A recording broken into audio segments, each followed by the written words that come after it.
geography features as a factor in disadvantage, and the voting patterns of rural America. This afternoon, Tony Pipa from the Brookings Institution and I will be speaking with another Brookings scholar, Carol Graham, author of The Power of Hope, How the Science of Well-Being Can Save Us from Despair, and the particular relevance of future-oriented hope in the development of individuals, families, and communities. Carol is a senior fellow in the Economic Studies program at Brookings, a College Park professor at the University of Maryland, and a senior scientist at Gallup. She's an expert in fields of poverty, happiness, and international development economics. Graham is known for her interdisciplinary approach, combining economics with psychology and other social sciences to explore how people perceive their well-being and happiness, especially in developing countries and in economies undergoing transitions. Tony Pipa is a senior fellow at the Center for Sustainable Development at the Brookings Institution. Tony launched and leads the Reimagining Rural Policy Initiative, which seeks to modernize and transform U.S. rural policy. He hosts the Reimagine Rural podcast, which I cannot recommend highly enough, collecting the stories of rural towns across America that are experiencing positive change. Tony grew up in rural Pennsylvania in the heart of coal country. He attended Stanford University, graduated from Duke University, and earned a master's of public administration at the Harvard Kennedy School. Our program will go as follows. I'm going to ask Carol to provide us with an overview of the key themes and findings of her book, and then engage in a kind of neighborly conversation about her ideas. That is, if you can imagine living in a neighborhood populated by policy wonks. Toward the end of our time, the audience, in person and virtual, will have an opportunity to ask questions. If you are viewing the event online, send your questions either to david.veldran, V-E-L-D-R-A-N, at aei.org, or via Twitter at #OnTheFrontPorch. So Carol, welcome. It's great to have you. We always try to start off these conversations with the why question. Why this book? What were you thinking? What led you to say, I think we really need a book about this, hope and its role in both personal and community thriving, and then just walk us through what you think the most important themes are. I think you may have a slide or two that you wanted to, or did you decide against? I may just point to them. Okay, yeah, let's see if we can. There we go. There we go. Okay, go ahead. Why this book? Okay, well, I like sticking my neck out. 25 years ago, went into the economics of happiness when they considered us all very crazy. It was a very small group of people, economists working with psychologists of all people. Oh my God. But then, about 2 years after we started, Danny Kahneman won the Nobel Prize in Economics, the first psychologist to do so, so that kind of changed things. But mainly it was just, it was actually, I was incredibly lucky. I was very young at the time, not now, but to be involved in this with, greats like Danny Kahneman and Richard Easterlin and Angus Deaton, and Deaton was always skeptical, but in the end he kind of jumped on board. But the idea was that we had these metrics that, that could measure the non-income determinants of well-being, but they were very much eschewed by economists because they were survey questions, right? And the old convention was that you can't believe what people say. You can only believe what they do. So the standard economic approach was you could look at revealed preferences within a budget constraint with the idea that those were real choices because people had to give up one thing to get another. It turns out there are a lot of people's choices, as we all know, that are very irrational. Spending choices, for sure. For mine, for sure. Everybody's.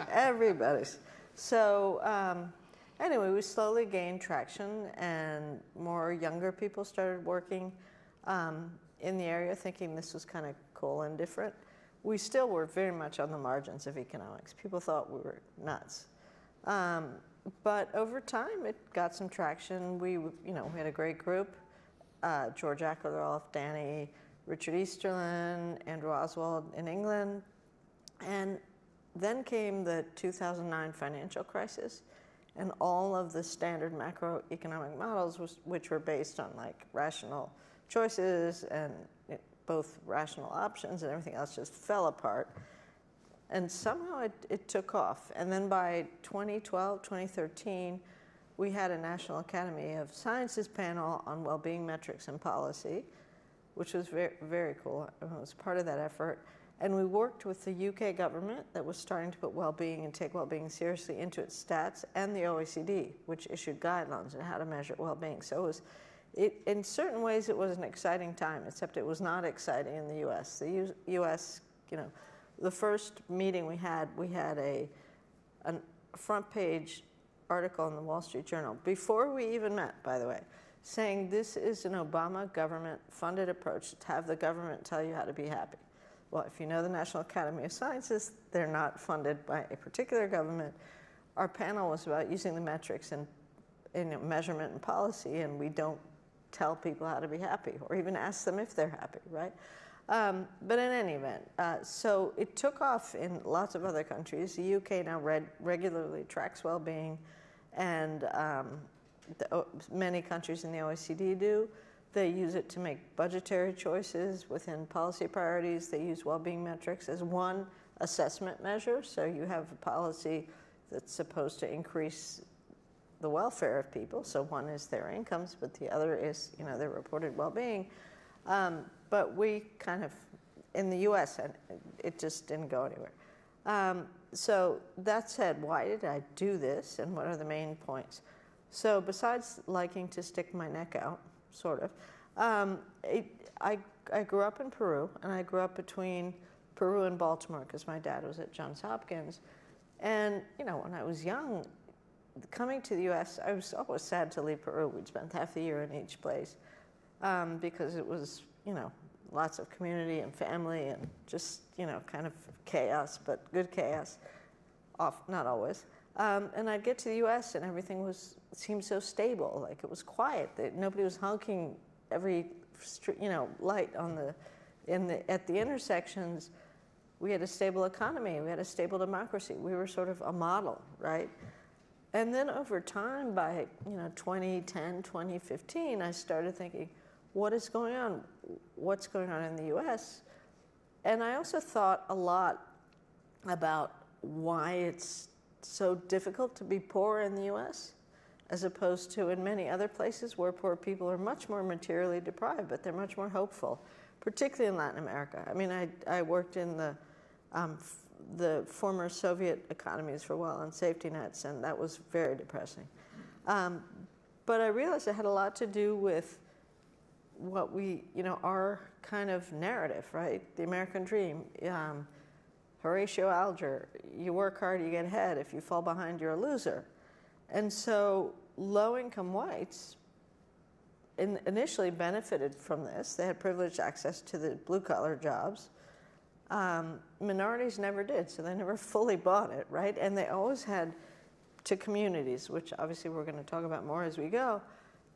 So they had informal safety nets. The African Americans had Baptist churches, which are all about community, not about, your relationship with God. Latin Americans have, family in spades. They also have their churches, but again, they're very community-based. And I decided to measure what I thought I was seeing, not just through income and income inequality, which I've done a lot of work on, but through inequality of well-being. And what I found was, one, incredible, that the poor in Peru were, much more likely to be hopeful than the poor in the US. And in addition, equally surprising was that the poor and the rich in Peru were about the same on hope and optimism. The poor and the rich in the US were like, there was a 20 times gap. Different planets. Different, and it was, so I realized that, well, the American dream still exists for people who can make it, but a lot of people seem to have lost it. And then the other thing that really got me interested in community and the role of hope and optimism and related to that resilience was that of the low-income groups that we looked at, and we just did the big groups in our initial surveys, so African Americans, Hispanics, and white, all low-income groups, African Americans were 3 times more likely to be higher on an optimism hope scale than were low-income whites. I thought I had a coding problem. When I first found these trends, it was during the Freddie Gray riots in Baltimore and the Ferguson riots in Missouri, and lots of concern about the African American communities. I thought I had a coding problem, honestly. I went back to the data. I thought if I did it, it's probably wrong. Anyway, that finding has held through. It held through the recession. It held through Trump. It's held through COVID.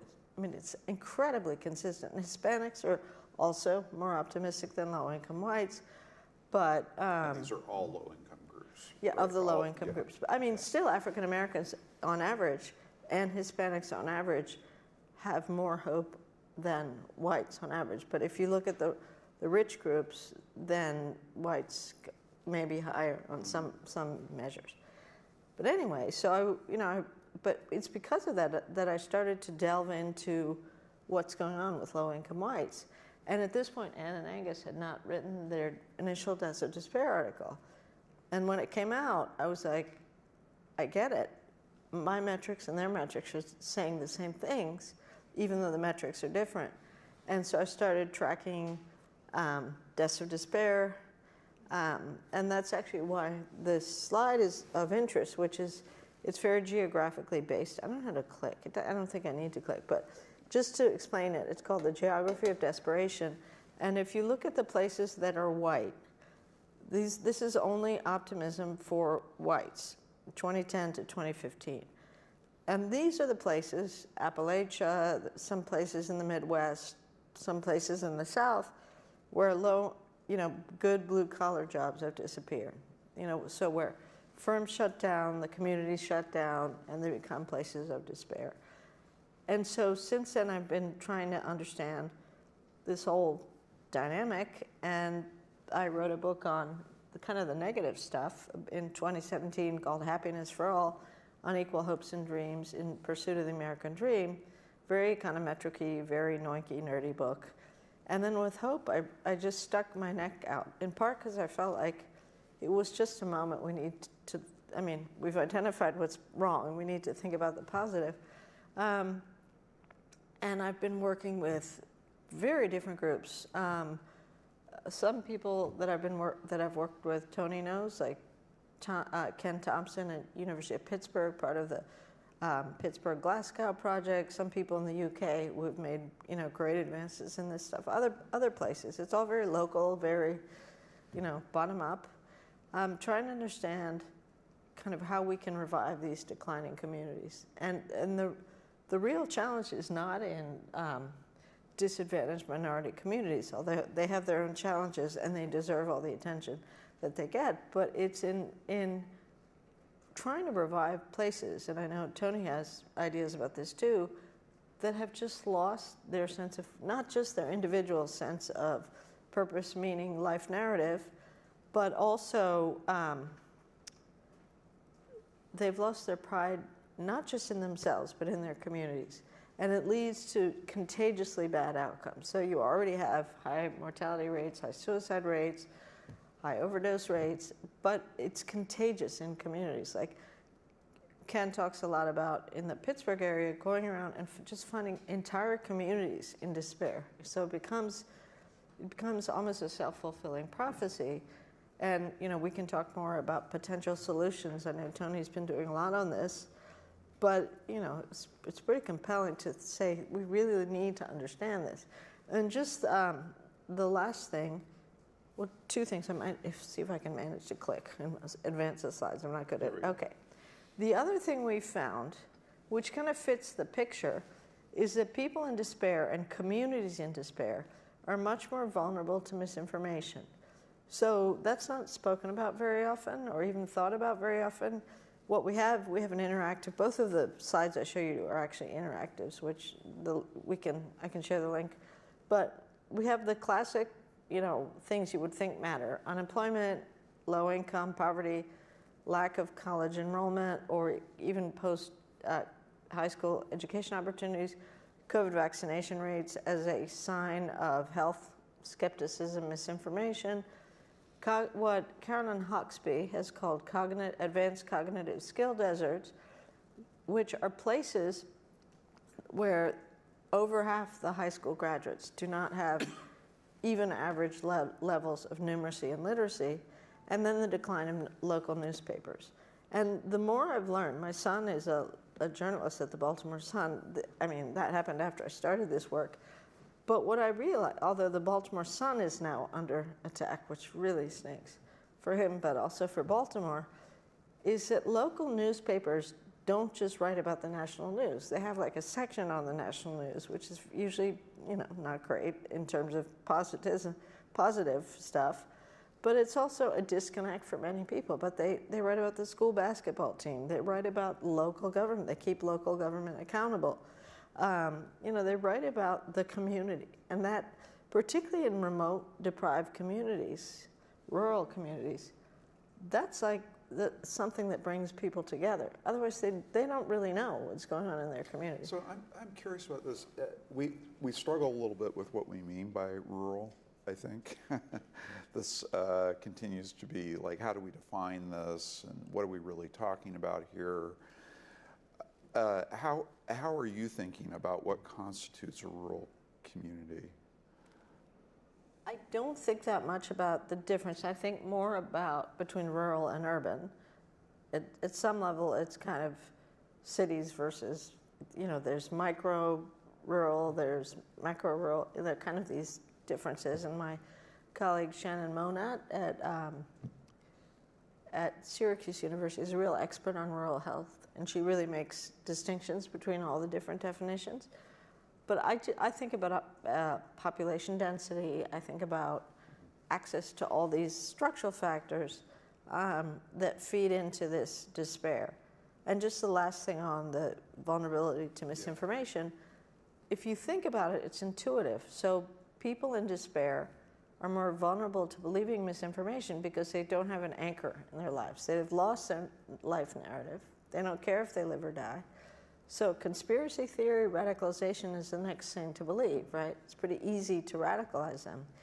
And it was interesting, Tony and I were in a session with Senator Chris Murphy yesterday, and he talked about the protesters on January 6th having lost their families. But if you look into their profiles, they've lost more than their families. They've lost their narrative a lot of them have lost their narrative for life.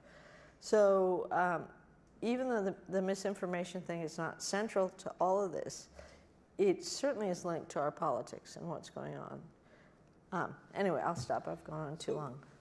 Just back to definitions. Define for us, when you say hope and optimism, what's the definition for that? And then you were talking about the differences, actually, just in those levels between, say, African Americans and Latinos and whites.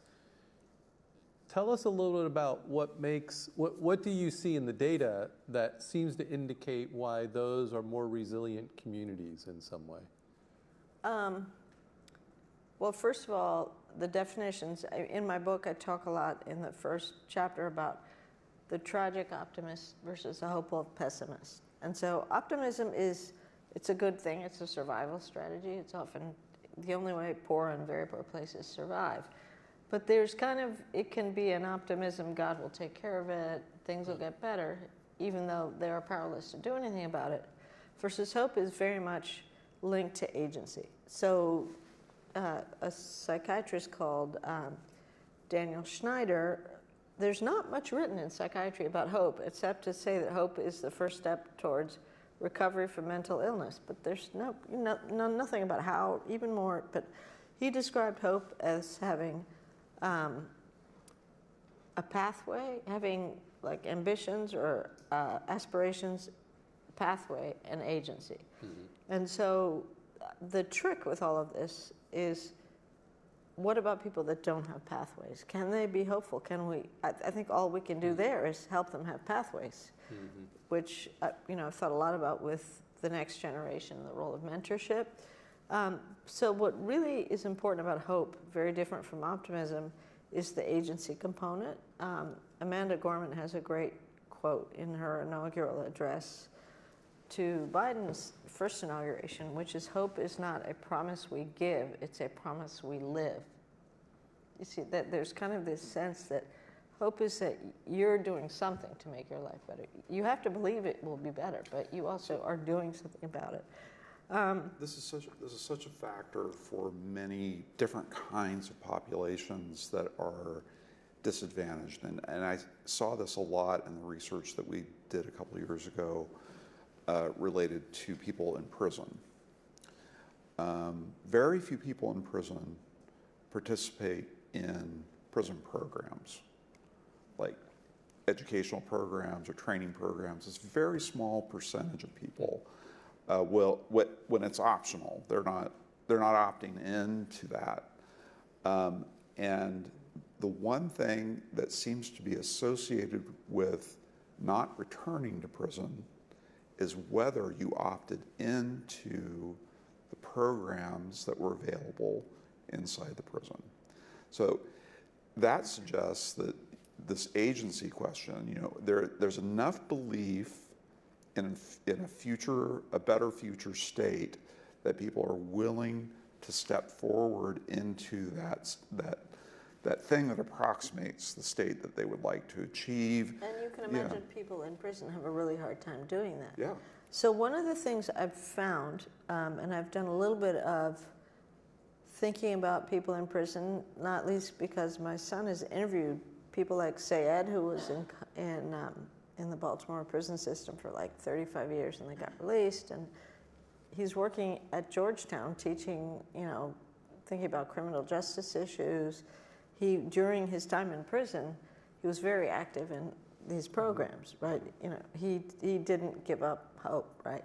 But I also think the difference there, or one difference that kind of goes to Tony's questions about the kinds of communities or the different kinds of communities that people have.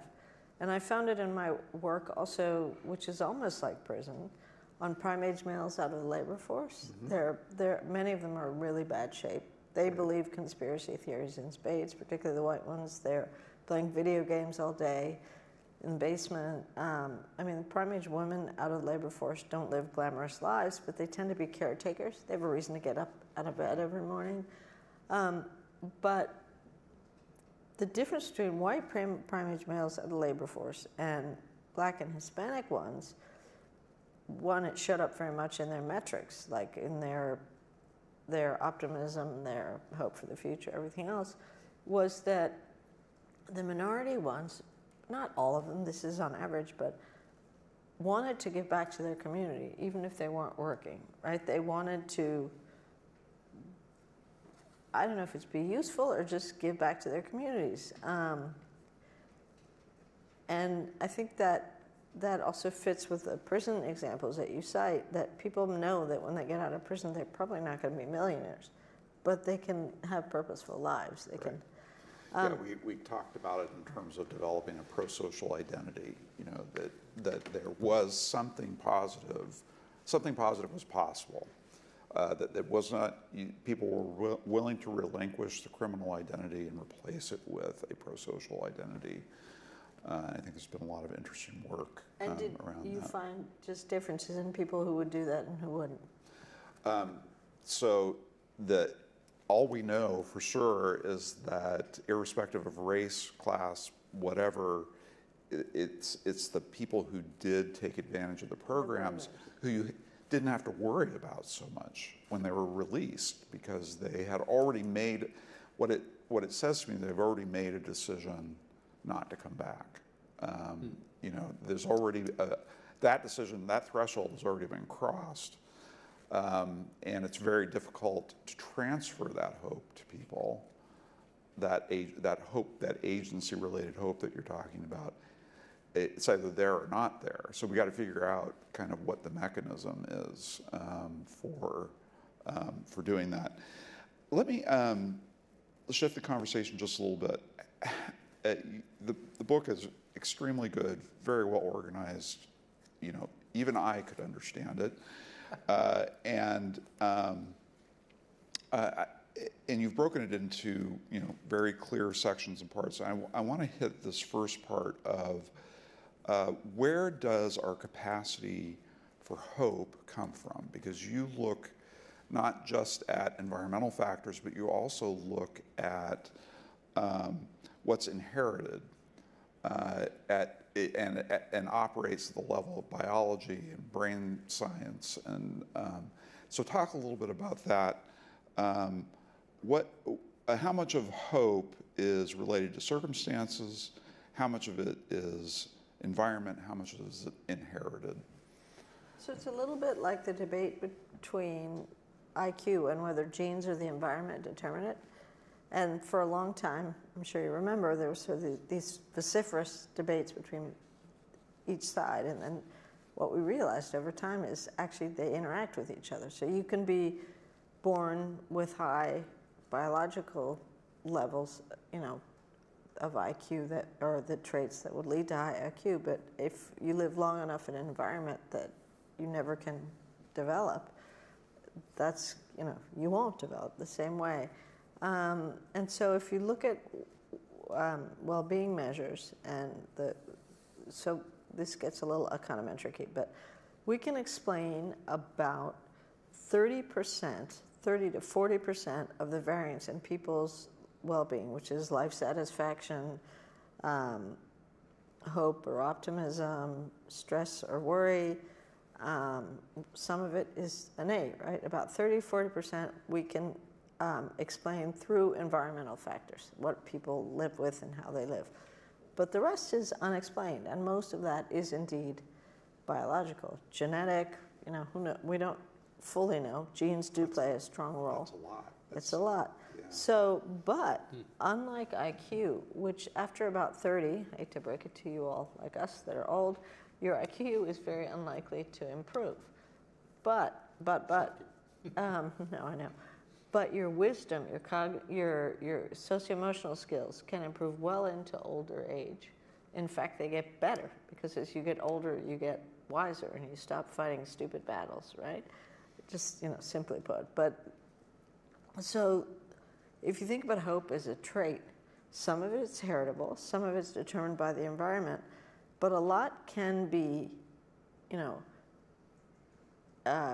affected by things like participating in the prison program or other things. And we find the same with life satisfaction and other dimensions of well-being. And so when we talk about trying to restore hope in communities that are where it's been lost, it's a tough job. And there's a challenge between the kind of what's the direction of causality.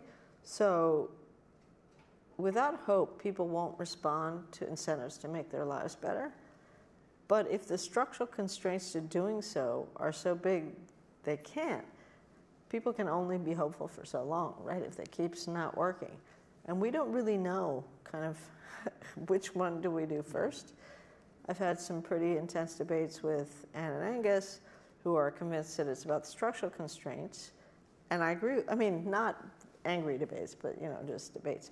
But I agree with them, but I also, with the populations I look at in depth, they don't respond to incentives. They're too far gone, right? And so, now how do we turn it around? I mean, and that's especially a problem in a rural setting, right? Because there's just less density, there's less, you know, it's hard to get the critical mass that you need around you in order to create opportunity. Right, or even just one of the things lessons from well-being research is that often the same people who are in despair are also lonely, are in isolation. And that's much more likely in rural communities, exacerbated by things like the decline of local newspapers. Some very simple, low-cost interventions that get particularly older, isolated people into the community, whether it's through volunteering, whether it's through participation in the arts. And the NEA, National Endowment for the Arts now, is very involved in this in a program called Our Town. And it also plays a role in the kind of things Tony works on, which is restoring community pride, because the arts are used to also kind of improve the community. And so it's, there's no like magic bullet, and it is indeed harder in very rural places. And I think you need to think about the old and the young differently here. So for elderly people, it's not about their job prospects or not about retraining or whatever. It's about getting into the community, kind of having purpose and meaning, whether it's because of volunteering or participating in the arts or mentorship, which is key. We should be using grandparents and older people better than we do. For young people, it's very much about, I think, mentorship and showing them pathways for how to go forward, particularly in today and tomorrow's labor markets, which are very uncertain for young people, and certainly with young people that don't have a college degree. And so chapters 3 and 4 in my book are kind of all about that, and why even kids with high aspirations need some sort of sense of how to train, what's out there that they can do. And they don't have to go to college, but they need something beyond just a high school education. They need to adapt with new skills. And getting some of them through high school would be a pretty big achievement as it is. Right. Tony, I want to make sure you get in here. I know you've got tons of questions. Yeah, so. and this struck me while I was reading the book, but it also strikes me just as you've been talking right now.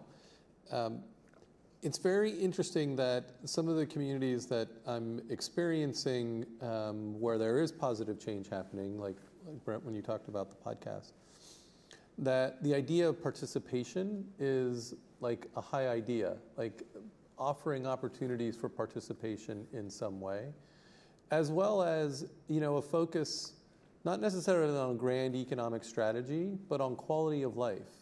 Like creating a sense of pride and a sense of quality of life that goes across the ages.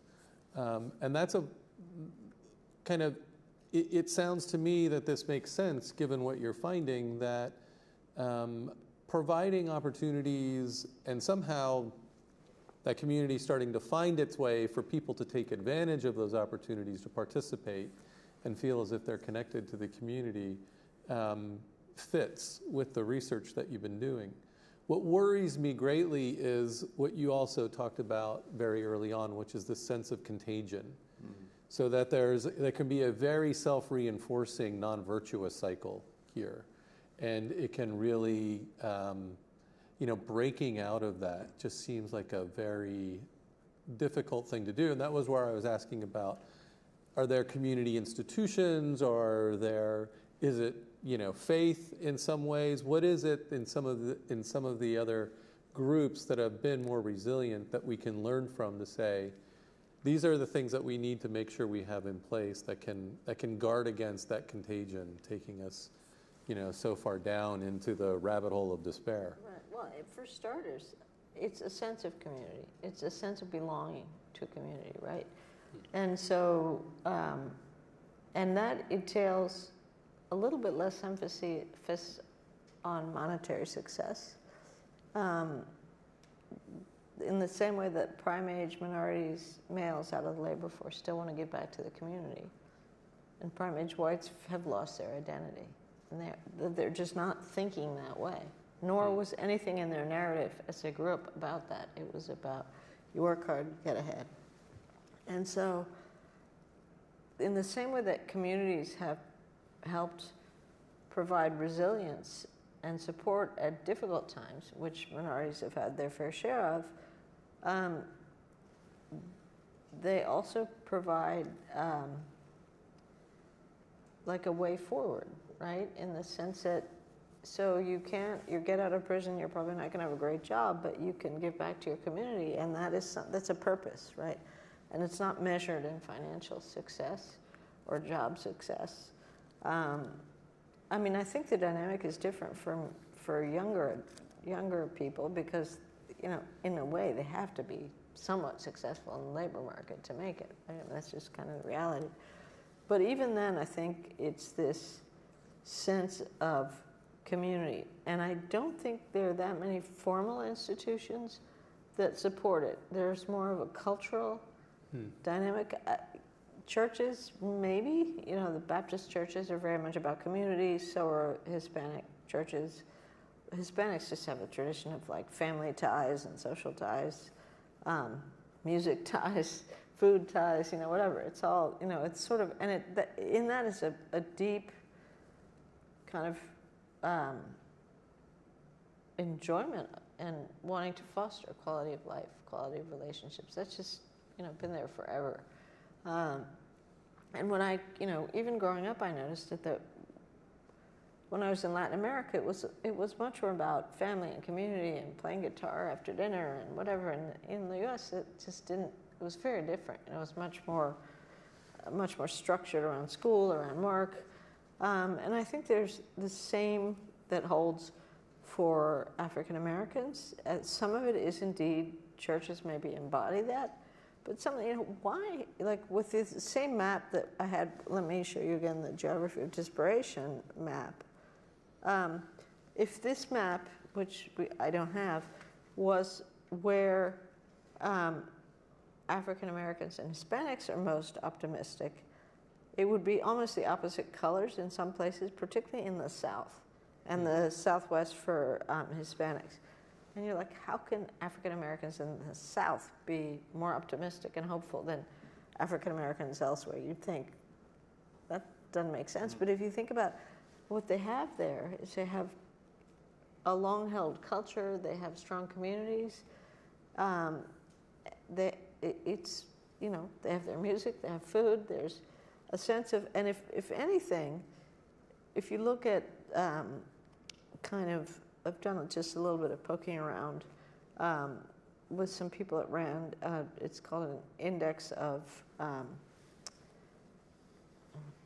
trying to remember the exact name, but where people are very much segregated just by there's less interaction among situations. So you would think for blacks that moved north during slavery, they would be happier, they'd be more integrated. But it turns out like Massachusetts is incredibly segregated, right? Compared to Atlanta, which you do not think of as a hotbed of, great hopefulness for blacks. But it turns out now Atlanta is a really thriving place where diversity has just come naturally through history and some decline in discrimination, believe me, not all.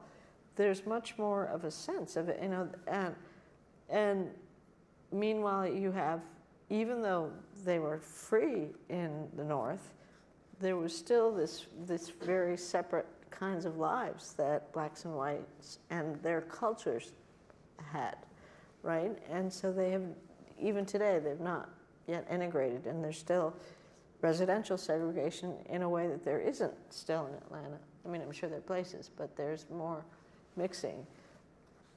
So this is the mushy, fuzzy part, right? How do you measure that? How do you make policies based on that?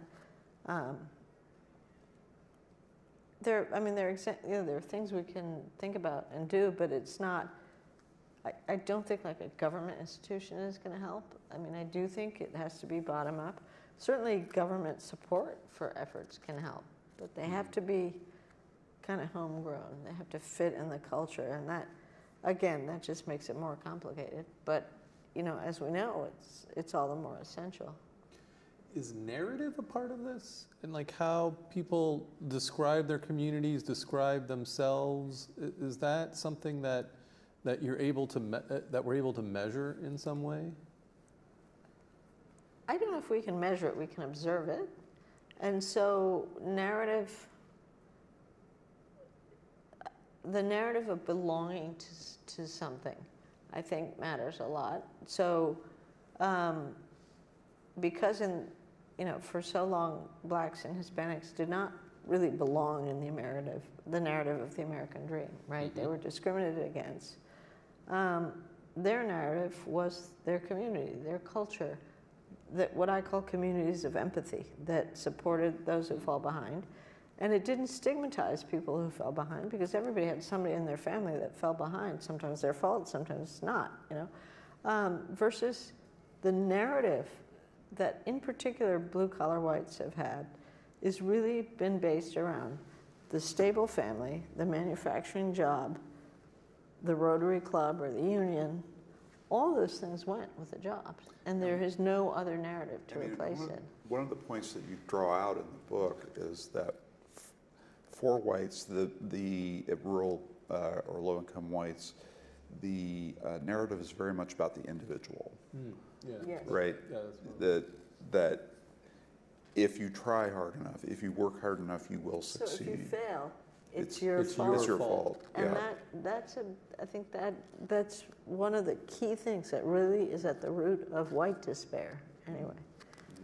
But there is both. There are structural factors that are making it very difficult to succeed, but the That didn't exist responsibility is still before. felt internally for the failure to succeed, and then contrast that with sort of how the difference in the narratives in the, say, the black community around that issue, because you did a great job with that, I thought. Yeah, it's like if you succeed, you're applauded, but if you fail, it's like, okay, well, we'll help you, or versus, I mean, it was a double whammy for, I think, blue-collar whites in the sense that when the jobs in the communities failed, so did marriages, right? Because women were doing better than men, and it's not a whole lot of fun to try and raise a family or live with somebody in despair who's depressed and down on himself and down on everything. So, you've seen that the marriage rates now are very much determined by income levels. And before, it used to be that white marriage rates were much higher than minority marriage rates, and that's not the case. I don't think marriage is a solution to everything, but there are things about it, or stable partnerships, that really matter, and particularly to children. And so, yeah, I think it's almost ironic that, this kind of American dream is actually, in a way, responsible for despair among the people who most believed it.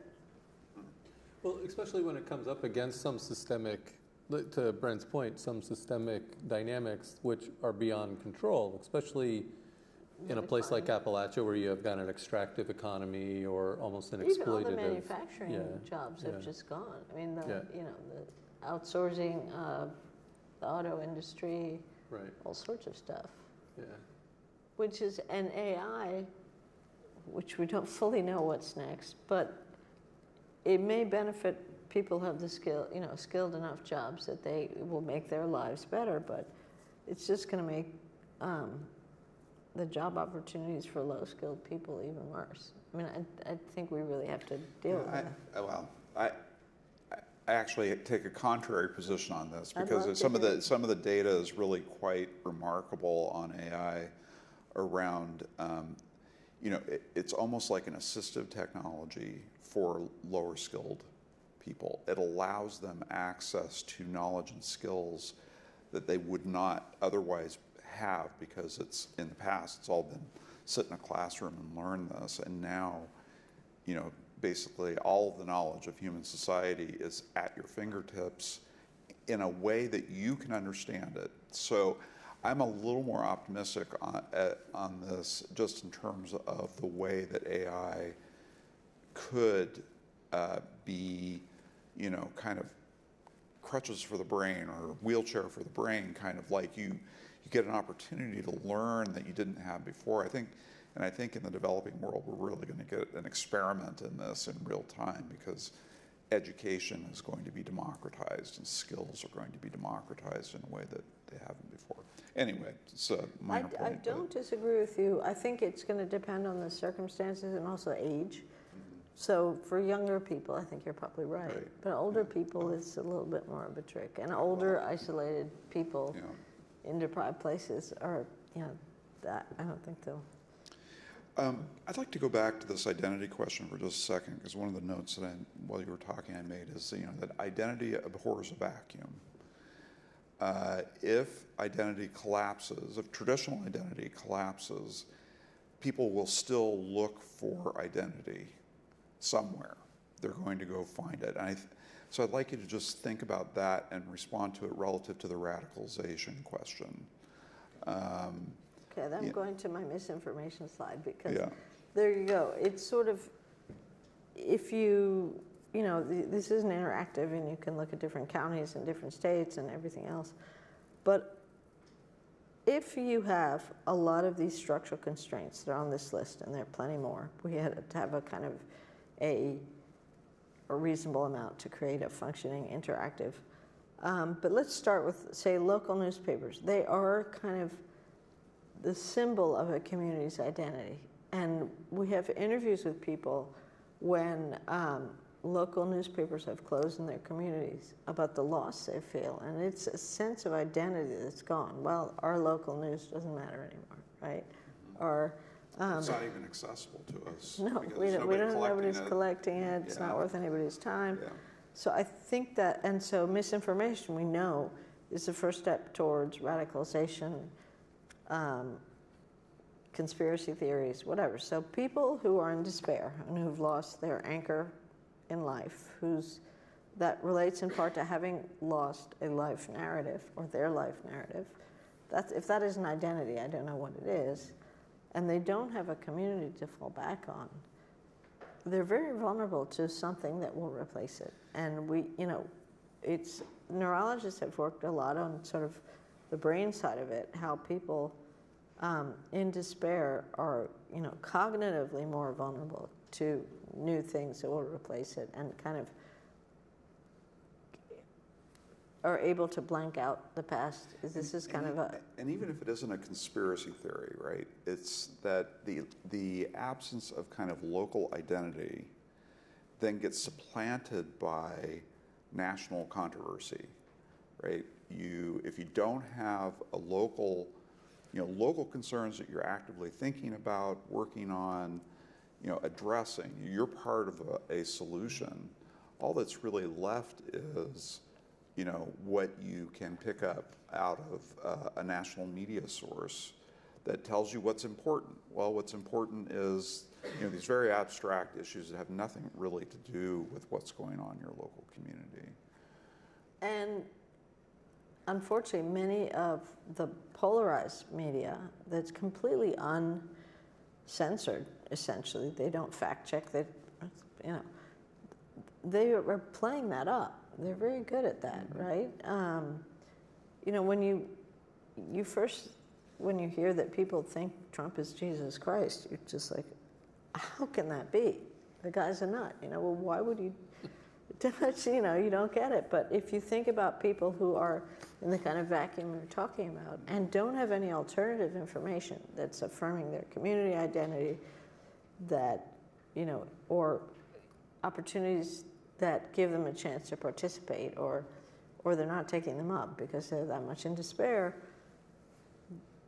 they're believing whatever reaffirms the narrative that they have created. Now, whether it's a narrative of resentment, whether it's a narrative of anger, it's, I think, one of the other things that we know over time, and why populism has thrived, and why Hitler made it so effectively, is that when people have lost their identity, their narrative for life, they're often looking for somebody to blame. So if you can provide that, it makes them feel like they're not responsible for the loss. Now, these are people who are often not responsible for the loss. As Tony said, the structural factors happened, and there's no way individuals could have changed that. But, you lose your job, you think it's your fault. You have a narrative that said if you work hard, despite all odds, you'll get ahead. Now what, right? Yeah. So if you can blame the immigrants, or you can blame, the poor, you can blame whoever's, convenient to blame. Bernard Lewis, the famous scholar who looked at Middle East politics, said that when a culture is facing adverse circumstances, it can ask one of two questions. It can ask, who did this to me? And look for someone to hold responsible for what's happened. Or you can ask what went wrong. And that was the title of his book, was What Went Wrong. And the most human response is to look for the other, the enemy, who did this to me, rather than to ask, something went wrong here. What was it? And that's a very different question that leads to a different conversation about solutions rather than punishment, retribution, and so on. Right, and that the approach of, who to blame leads to anger, to resentment, to actually, Tony, when we were talking earlier, Tom Edsall did a column about Trump had just been inaugurated. No, it was with the January 6th things about white rage. Yeah, so I was going to ask you about that because there's so he's been thinking about it for a while. Yeah, there's a even a new book out, White Rural Rage, which has become sort of a buzz, but much of the data that they're basing that on is sort of a proxy in some ways, right? They're looking at a lot of different data, and then they through those proxies say, well, this adds up to anger, rage. Which gives an unfortunate picture of like people walking around just sort of really filled with anger, and even beyond anger. I mean, rage, I think, is a much stronger word. So I guess my question would be, and you talked about these communities of empathy, and you're talking about measuring well-being and hope, which is about agency. Can we measure anger? And is that a useful measure in some way? Well, we do measure it. It's in the Gallup World Poll. It's in the now the Gallup Healthways has been discontinued. Amazing survey, 1 million Americans. It was 1,000 Americans a day, so millions of responses from 2008 to 2019, and then they couldn't keep supporting it. But so the same kind of methods are in both. And so anger is considered one of the negative emotions that we measure, but it doesn't track at all well with the others. It's very unstable. So you can be happy and angry in the same day. And as Dan Kahneman, the famous psychologist, says, some people actually are happy because they're angry, like they get a jazz up out of it. So it's a tricky, we have data on it. It's tricky because it's so unpredictable. There's less stable patterns that will predict it. But, and we don't have measures of rage, but you could do a threshold of certain levels of anger and, call that rage for measurement purposes. So we do have some data on it. Women tend to report more stress, men tend to report more anger worldwide. That's a pretty established pattern. And I think all of the channels we're talking about in despair, misinformation, radicalization, anger is certainly a channel, but it's hard to predict when it builds up. My own very anecdotal view of it is that the worst instances are when somebody riles people up, which Trump is good at, right? It's the immigrants coming in and raping your women and stealing your kids, or God knows what else, or the Democrats are pedophiles, or there are examples on both sides, but I think unfortunately Trump has become the spokesperson for the Republicans, whether they want it or not, or whether the ones who didn't want it left, and I think that's increasingly the case, are leaving the party or leaving Congress. And so I think you can eat, like Hitler was really good at that too, building up all the sentiments we're talking about, but into a kind of collective anger and a collective frenzy based on resentment and lost narrative, and not thinking about the solutions, but kind of the other side of the story, as Brent was talking about. So I have no doubt it exists. I don't, because of the instability of it, I haven't tracked it so much in my own research, but it's actually a good question. It wouldn't be very difficult to do because we have the data. Right.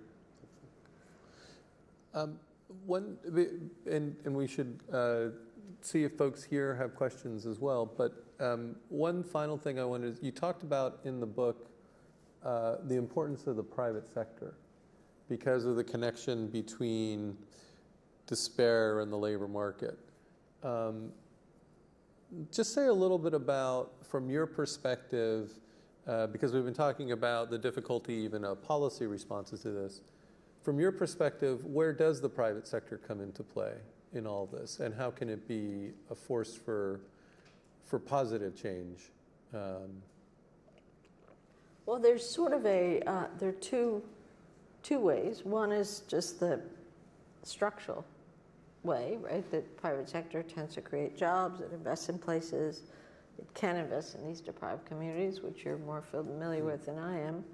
They have to have certain traits, though, for that to work, right? So I talk a lot about private-public sector partnerships because often investments in places like that need to have some support from the private sector to make them viable and maybe also to regulate. As we know from Catherine Eden and her colleagues who were here, unregulated replacements for the mining sector in Appalachia and some of the manufacturing places led to more exploitation by new kinds of businesses. So but the other thing is the narrative, right? Particularly, which is I think particularly important in the American context, where again, this is more part of the white narrative. You don't accept things from the government. I mean, that's like humiliation. Have either of you read Arlie Hochschild's Strangers in Their Own Land? It's an amazing book. But what is remarkable is that these people, she spends, 6 months in Baton Rouge, Louisiana, interviewing the low-income whites in the area, and she's trying to be empathetic and trying to understand what is driving their rage or their resentment or whatever it is. And she's amazed that it's sort of taken as a given that they all have cancer from dangerous chemicals spilled by BP in the waters outside Baton Rouge and New Orleans, that they've had accidents at work and nobody's compensated them. Seem to be fine, and yet the government is the bad guy. And she finished at the end of the book, she just goes, she can't make sense of it. And as one of our economists here in this White Rural Rage book that Tony referenced, there's, the fact of the matter is these populations are very dependent upon government assistance through a variety of entitlement programs, Social Security, disability, Medicaid, just a plethora. There's a huge transfer of wealth going into these communities, and they are, in fact, highly dependent upon government assistance, but don't see themselves. They don't want to see themselves. Yeah. Whatever the source of that is. There's also a fair amount of source of ignorance about it. So we had one of the papers in Brookings Papers on Economic Activity series about 5 years ago, showed that 80% of people on Medicare are not aware they're on a government program. Yeah. It's kind of mind-boggling. We but remember I think the signs from the rallies, right? Keep the government out of my Medicare, kind of, Okay. Yeah. Right. Yeah. So yeah. I think that's part of the story. It's this bad narrative. And for some reason, the private sector, at least among those cohorts, has a better narrative. But the other reason, too, is that the private sector has sort of bought into the importance of well-being, not least because it's linked to higher levels of productivity for workers. Well before the U.S. public sector has. I mean, there are pockets of it in the U.S., but the private sector is onto it. Like, we did a paper in 2014, something like that, about how small firms invest more in happier places. Now, why? Because they've realized those are better places to invest, right? They're happier because they have the characteristics that create happiness, right? They have all of this stuff the opposite that we're talking of that stuff, the right? opposite of that stuff. And so it makes them attractive. Yeah. But it's a kind of not, the private sector's been into this well-being stuff for a while. I mean, some of it is completely opportunistic. Yeah. But in a way that doesn't matter. I mean, we see this in workforce development. It gets expressed as how many college degrees do you have in your community? If you reach a threshold, companies are willing to invest in new opportunities, expansions, and so on in those communities. If you fall below the threshold, you're not on the radar for investment, right? So the vicious cycle that Tony was referring to earlier is so present in these communities in which these factors are just not there. These are the enabling factors of happiness. And they're not there yet. Tony and I have a colleague, Mark Muro, in Metro Brookings. He's done some really cool work on comeback towns. So they're sort of middle-sized towns in the Midwest that were suffering from declining manufacturing, whatever. And Silicon Valley, rather than outsourcing some of its medium tech programming skills and other things, now invests in these places. What are the requirements, though, for a comeback town? And Tony, if you know better, correct me if I'm wrong, but two of the ones that seem major are an airport within at least an hour, right? Which a lot of these places on this map don't have. But secondly, a community college or more, even just one, because community colleges create a sense there's a place that is not just providing beyond high school education, which is very important, but it also improves like the civic society aspects of community. It's a third place for people to gather. That's the way right, and so it pushes communities over the threshold for when they're thinking about, do we invest here? Yeah. And I think I told him I'm going to go to Macomb County outside Detroit next week, and they've been trying to make their community college that place that pulls together, a county that's, half depressed auto workers and half new immigrants, and there's not much integration. A friend of between AEI, a guy at Ohio State, has written David Staley has written a book called Knowledge Towns, which really dwells on this as, colleges, universities, community colleges as being kind of incubators of civic and social engagement, as well as producers of human capital and economic development. I really want to get this question in from that came in via Twitter or email, which I'll boil it down, but the questioner is asking how to recover a narrative is an interesting process. And this particular questioner was talking about Native populations, Native American populations. Do we have examples of the sort of recapture of narrative that we could use as, that we could kind of look at as, here's a way to help communities recapture their narrative about, positive narratives about themselves? I wish I knew more about the Native American community, because I think it's both, has potential and is also a tragedy. For, as you know, deaths of despair is incredibly high, and, youth that have grown up on reservations and don't have jobs, it's a toxic mix, and it hasn't changed that much as far as I can tell. I think there are probably some examples of them. I know I work pretty closely with the Robert Wood Johnson Foundation, and they've done a lot of supporting these kinds of efforts, but I can't say I have them all in my back pocket to talk about. But I think, and again, I think, I can't say definitively, it fits with some of the things that Tony works on, then we've talked about restoring community pride. So if you're going to recover, if those places are going to recover, those communities, it's not by wiping out their old narrative.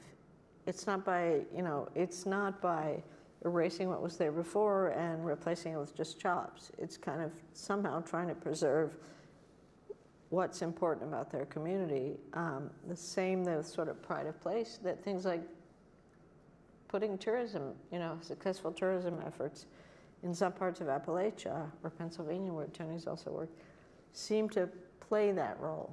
And they may also bring in wealthy newcomers who were not part of the community, but they like to read newspapers, they like to go to restaurants. You know, it's sort of so it's sort of a tricky balance between change and preserving the narrative that held those communities together and is still an important part of their history. And I mean, I think for African Americans, despite all the past violence and everything else, sort of still have a sense of pride in their culture and also in their ability to overcome race and discrimination and, you know, and make it in some levels. And Native Americans, I think, were more wiped out, like their culture was just wiped out. I wonder if we looked back, say, prior to 2008 and Barack Obama's election, was there this hopefulness resident in Black communities? Was that a moment at which things switched? No, I think it's historical. I think it's lived through, I mean, after COVID, in which low-income Blacks were, you know, disproportionately hit. I mean, I'm sure Obama's presidency gave it a boost. Yeah. But I was convinced that my data would change after Trump's election. Didn't change. It didn't change. It didn't change with COVID, so there's some persistence there. But I mean, it's a good question. But here's to your question, which I think is really tough, which is, I mean, I've had a lot of criticism from some, not conservatives, but from liberals that, you know, why are you worried about poor whites if there are all these other parts of our population that are disadvantaged and have been discriminated against? And it's like, well, because they're part of society. And if they're angry or enraged or, you know, failing badly, things fall apart. You know, you can't. And so saying we also need to think about, you know, opportunities for those communities it's important, and yet it's a tricky balance, right? Because back to that question about, you know, recapturing a narrative or recovering a narrative. I really agree with Carol in that the experiences of communities that are starting to renew, they really do base it on heritage. Like there's a reinforcement of a heritage and of a history as something that's positive, that provided identity at one point, with a recognition that identity might have taken a hit or even been lost. But it is important, I think, to reinforce the importance of that heritage. And the tricky balance is to make it a portal to a future that might be somehow different, right? That's the transition. And that's where you can get stuck and the contagion can become self-reinforcing of negativity rather than, and that's where hope comes in. Like, and I think one thing we haven't really talked here much about, but there's something connected to leadership with that hope, and that leadership can be communal. It's not just one person in a community, right? It's not just the exception. But there is some collaboration and participation, back to that idea of participation and community mindedness, that can be a spark to actually help recover that narrative. Yeah, I always think about your podcast in this regard, and the story of the town in West Virginia, which had a heritage, a history of arts and culture. You know, Italian immigrants who came to work in the mines or work in the forests or whatever they were doing, but they built an opera house, right, in their community. And that structure is still there, and it has been, or is in the process of being, revitalized. And there's that recapturing of a better past, if it wasn't actually materially better, it was better at the level of community connection and a sense of belonging. And they're trying to import that past into the present, which I think is super interesting, very moving, and you know, you could, the skeptical side of that as well. Why didn't they build a school or a community college instead? And yet, the opera house means a whole lot more. Yeah. And then the opposite is communities where Walmart comes in and takes over everything. This kind of like faceless, superstore that employees take, they take a box going in, they take a box going out. There's no identity. It's like, I hate going into Walmart. So it's like, already it gives me the EBGBs. They're way too big. But it's kind of, in communities that depend on that kind of industry, it's erased so much and very quickly takes over so many of the functions that used to be local, right? Local small stores, even local restaurants, or whatever. Yeah. Let's see if there are any questions in the room, and then we've got a couple more from online, right over here. Hello there, my name is Ujjwala Pluri, and the question that I have is, with the advances in social media and technology... Can you speak up a little bit? Yes, sure. Hi, my name is Ujjwala Pluri, and the question I have is, with the advances in social media and technology, the lines between reality and artificiality have become blurred such that perceptions have been skewed or warped in the sense of what is attainable, what is not attainable, what is realistic, and what is unrealistic. To what extent do you believe there's expectations being blurred as a result of all of this external influence has had on the psyche of some of these, for example, working class Americans or of various communities that has contributed to this rise in resentment that we are observing? Let me just, I think what's being asked here is something that was on my mind too, which is, if I recall my undergrad political science classes, there was something called a J curve. Right. And where the delivery of social goods and prosperity do not keep up with expectations. Is that part of this phenomenon that because of the social media and kind of acting as a channel of images, expectations, jealousy, is that feeding part of the despair of this? Everybody else is having a better time than I am. I think social media does that in many different ways. People don't post pictures on Facebook of themselves when they're having a bad day. They post pictures when they're happy and at a party or whatever. When they're traveling. But it does create, I think, very unrealistic expectations of how normal people live, because most normal people don't live like the pictures that you see. But also, I think is also fueled by, it is how the ultra-rich live, and we become not just a society of wealthy and poor, we've become a society of the ultra-rich and everybody else. And I don't know if you've read Bob Putnam's Our Kids book. Mm-hmm. It's an amazing book, but one of the things he talks about, which started with a kind of, just to fray our social fabric, was when all of a sudden, instead of public schools and you had sports, you had community, you had the local public school, kids all played on the same sports teams. All of a sudden, with the privatization in the sense of rich people's lives, so they have private tutors, they have sports clubs, not the local sports, they have, parties that poor kids couldn't even think about having. It's divided even communities, in places like Ohio, Pennsylvania, whatever. And so I think that, not even social media driven, but it's kind of, it's exacerbated by social media, information, pictures, whatever, that we have become a very divided society where rich people and poor people just lead completely different lives. And that's what I saw in my metrics. It surprised me so much. I thought of Latin America as, unequal, and just over time I've realized that in a way, because our private sector is so efficient and it's spilled over into things like education and everything else, that we have just very different lives. Yeah, we talk about the shrinkage of the middle class, but a lot of that shrinkage is people moving up.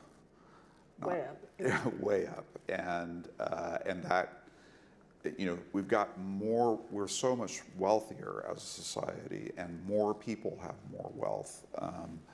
But people who have not taken part in that, you know. They're further behind than Yeah, they they're were. further behind. I've got a couple other questions here. Very good one. Why don't people living in these areas just move? They can't. The people who can move have moved. So the ones that are still there can't move. Do they want to move? Prime-age males out of the labor force are not going to move. Our data show that of all labor groups, they are the most likely to live in either their parents' census tract as adults or their parents' homes. So they don't move because they can't. They're in despair, they're in addiction, they're in poor health. They wouldn't move to opportunity if you put the office outside their door. And that's what despair does to people. But even then, I think, as I said, we've become a more divided society, also culturally so divided. How many people can just move from Appalachia to Silicon Valley and get a job and thrive? They couldn't afford a house there, right? And so it's just really difficult. Without a college education, moving to another place, it's pretty tough. Now, what are you going to do? How are you going to afford it? And on top of it, you're starting. I think part of that's ideological differences, that, you know, people see certain parts of the country as, you know, anomalies. They wouldn't fit there. They're not, you know, they're not the America they know. Yeah, and I think it's also, it's extraordinarily hard to leave a community. Even a bad community is hard to leave. You know, or a community that is down on its luck, having a hard time. It's still what you know. Right, particularly for older people. Yeah. Right, young people who can move tend to move. I don't know if you know our colleagues, Fiona Hill's book, There's Nothing Here for You. Yeah. And it's about the northeast of England, but it was the same thing. I mean, her parents told her, she was really good in school, whatever, there's nothing here for you. Mm-hmm. Go, you know. Yeah. As sad as that was, right, for them. But you have enough of that with it, you know, young people with talent move out, and then the people who remain are either getting older and often have become unemployed, and the young people who remain are, they don't really have a future, so their lives are, you know, it's again, it's a bit like Tony described, a contagion of malcontent. So we've got an economist who's evidently asking a question here. Are reservation wages too high in areas of despair? Are government policies inhibiting employment? I think this gets expressed as, the way I think about it is, you know, the country is now sufficiently wealthy, $30 trillion a year economy, that you can get by. You can figure out ways of surviving without working. It's not good in any way. It's unacceptable to everybody in this room and everybody watching, but it is possible to survive. Is that part of the problem? That there's not enough, I guess, not enough risk in life that would help to motivate people? I mean, safety nets in Europe are much more generous, and people, you don't have the amount of prime-age people out of the labor force that we do. I think part of it is the people, I mean, I'm sure there's some people that know how to scan the system. That's probably one group. There are also people on disability, and disability is one of the few programs that, among other things, and this is incredibly important, pays your family's health insurance for as long as you're on it. So Pays your family, not just yours. yes. Okay. So if you're on disability and you look for a job, you go off disability. Great incentive plan, right? Yeah. And now health insurance is even more tied to not just having a job, but having a job that has benefits, and less jobs in the gig economy do have benefits, right? If you look at the percent of Americans that don't have health insurance compared to other countries, it's phenomenal. I think But that's it's a huge. historically low for the U.S. I mean, we have more people covered now than we've ever had. Right, but we yeah. still have a lot of uncovered people. Yeah. So I think part of it is that's one program, but it's a big program in places like Appalachia, where you have a lot of former miners who were injured, whatever, people who with, and then you have throw in that addiction, despair, and all these other things, and these are not people that are, you know, it's not clear they're going to look for a job, and it's not clear that they're employable, right? And then, so I'm sure some of the people could look for jobs, but I just find it, I mean, I imagine reservation wages are pretty high, but in Appalachia, I mean, I just think there's just not that many jobs, right? Maybe I'm wrong there, but. Well, Appalachia isn't one place. In fact, there's been some recent research. It's like it's divided in half at like the Tennessee state line. Much better conditions south of that, much worse conditions north of that, and that even spilling no longer Appalachia, but like upstate New York and some other places. Yeah. Yeah, I mean, I'm an economist too, but that's more of a, it's a little bit like why sort of metrics of well-being are telling a different story about people that just doesn't have to do with the kinds of things that economists think about, but it has to do with the kinds of things that people think about.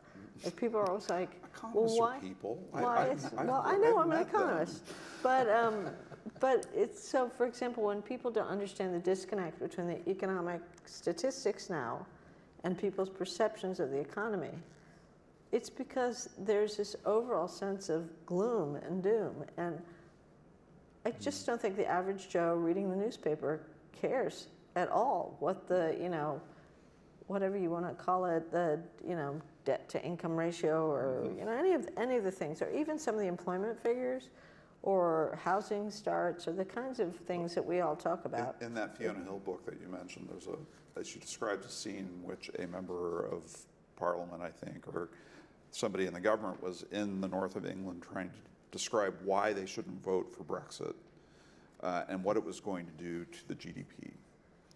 And somebody stood up and said, "That's your GDP, not mine."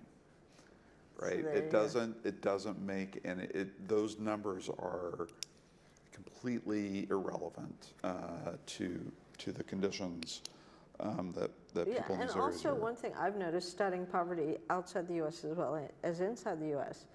is that most poor people, at least in Latin America, where they've had bouts of hyperinflation and all kinds of stuff, are much more savvy. I don't think there are many people in the Midwest that are, you know, poor people that can talk about exchange rates and why they matter.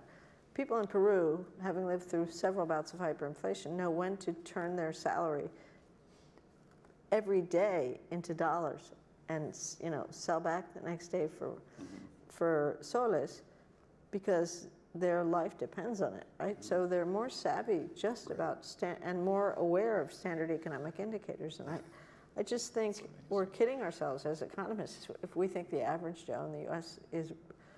really cares, you know? Tony, you get the last question here. Well, I think the one thing that just strikes me about the measurement and what you've been talking about, Carol, is, and it goes back to even just recovering the narrative, I think the way I was talking about that, where you want to embrace and reinforce heritage, but also find a way to pivot to a different future.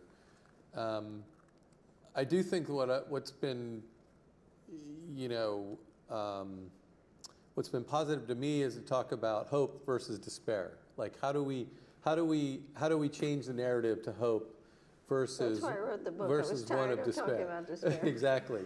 And you know, I think the challenge is there's not an easy policy solution, right? And we talked even a little bit about the private sector and the role they can play. And there's a role that government can play with guardrails, for sure. But at the end of the day, there's a question of investment and of kind of distributing investment more evenly, I think, across communities, and people seeing both that they're worthwhile because that investment's coming to them, But to your point, there's not this easy causality, right? Like, I don't know that we can easily just say, well, if we start investing Yeah, there, let's throw this at that. throw this and that will change. Like, how do we think about where the balance is between bottom up versus investment coming from the outside? And how do we kind of be sober about the ways in which people don't feel as if they've got that hope, or they don't feel worthy or have that sense of purpose, and yet also change the narrative around that as well? Small questions. Yeah, no because and just to put a finer point on it, like, you know, I'm old enough, like I got into community economic development work after the Rodney King riots, and the word rage was used then as well, and it was dehumanizing then, and I feel like it's dehumanizing now. Like, I don't think we get anything positive out of that. So how do we be sober about what we're talking about here and understand that there are these dynamics, there's the way people are thinking, there is a loss of these ties of community, there is a loss of sense of purpose potentially.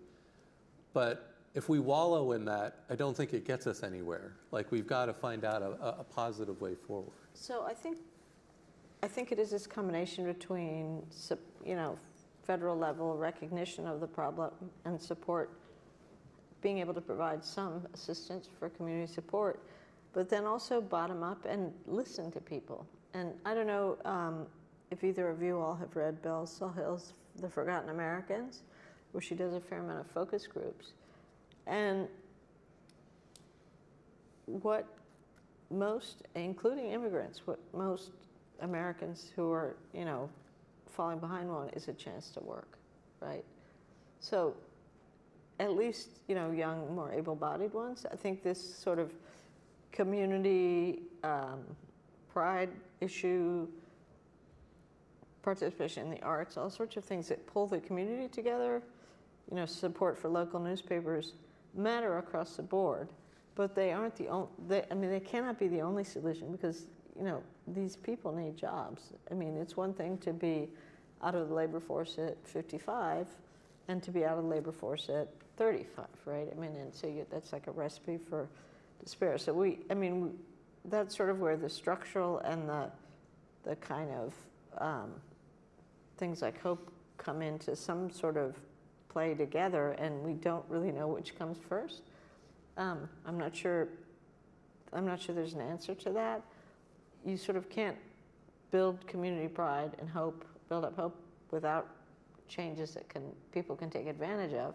But people won't take advantage of new opportunities if they're in despair. So it's, believe me, it's a very, you know, I don't think that's an easy problem, but I think at some level, two things really would help. One is listening more to people, including the people that we're talking about that are enraged, right? As you say, that's dehumanizing. Why don't we listen to why they're upset and angry and try and see what we can learn from that? And the second is, for sure, some of the standard, you know, employment kind of supports that make it possible for people in bad straits to work. And some are really easy and obvious and have been around forever, but things like health insurance and childcare, classic things that government can support. And we are sorely lacking in them in the US, right? And those are huge constraints to people's full-time participation in the labor force. And for people with bad jobs, you know, where you work in a McDonald's or whatever, you don't have health insurance, you have a sick kid can't go to daycare, which is expensive anyway. So the kid is sick for 10 days, which is not a surprise. You lose your job, right? And that's like one negative shock after another, and it spirals people into a vicious cycle of poverty and despair. And then, you know, there are people that were in better jobs that, you know, don't want to be driving Ubers or, you know, whatever. Some of them do, some of them don't. Some of them are on disability, and that's, you know, very difficult to disentangle.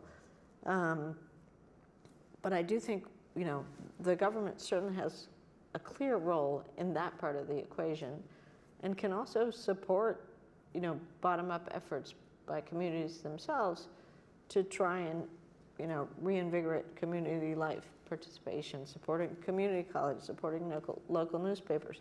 The National Endowment for the Arts program is a big program called Our Town, which is based on exactly that, and it's government support, right? I mean, unfortunately, it's hard to get, and you need to apply for a grant and all this stuff. But we have reached the end of our time. This has been a fascinating conversation. Thank you so much for joining Tony and I, and especially for writing the book.